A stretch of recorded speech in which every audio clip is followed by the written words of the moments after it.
আসসালামু আলাইকুম, স্বাগত সবাইকে আমার আজকের পর্বে।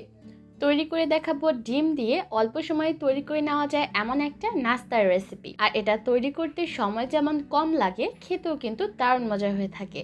আশা করছি আপনাদের সকলের কাছে রেসিপিটা ভালো লাগবে। আজকের নাস্তাটা তৈরি করার জন্য প্রথমেই একটা বাটির মধ্যে 2টা ডিম ভেঙে নিয়ে নিলাম। এর মধ্যে সামান্য একটু লবণ দিয়ে দিলাম, আর তার সাথে লাগবে 1/3 কাপ চিনি। তবে চিনিটাকে আমি একেবারে দিব না, অল্প অল্প করে দিব আর ডিমের সাথে মিশিয়ে নিব। আর এভাবে করে অল্প অল্প করে চিনি যদি ডিমের সাথে মেশানো হয়, তাহলে দেখা যায় যে চিনিটা খুব ভালোভাবে ডিমের সাথে মিশে যায় আর ডিমের এই মিশ্রণটা অনেকটা ফ্লাফি হয়ে ওঠে, যার কারণে নাস্তাগুলো তৈরি করার পর ভেতর থেকে অনেকটা স্পঞ্জি হয়। সম্পূর্ণ চিনিটাই আমি অল্প অল্প করে ডিমের মিশ্রণের মধ্যে দিয়ে দিচ্ছি আর ফেটিয়ে নিচ্ছি। আর এই ফেটিয়ে নেওয়ার কাজটা একটু সময় নিয়ে করতে হবে। যতটা সময় নিয়ে আপনি মিশ্রণটাকে ফেটিয়ে নিতে পারবেন, দেখবেন মিশ্রণটা তত বেশি পারফেক্ট হবে আর নাস্তাগুলো তৈরি করার পর অনেক বেশি স্পঞ্জি হবে। এর মধ্যে কিন্তু মিশ্রণটা ফেটিয়ে নেওয়া হয়ে গেছে, এটা কিন্তু অনেকটা ক্রিমি টেক্সচারে চলে এসেছে।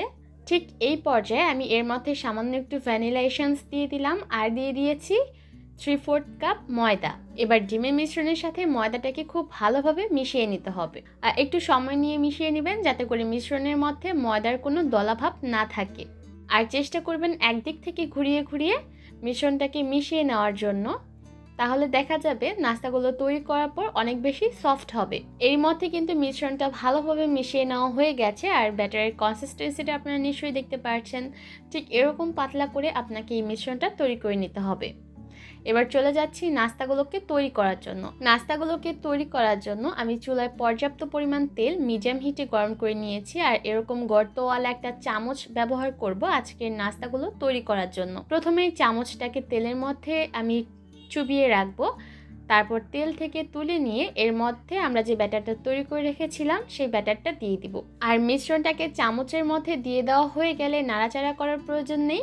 তেলের মধ্যে একটু চুবিয়ে রাখলে দেখবেন যে নাস্তাটা আপনা আপনি থেকেই চামচের থেকে উঠে আসছে।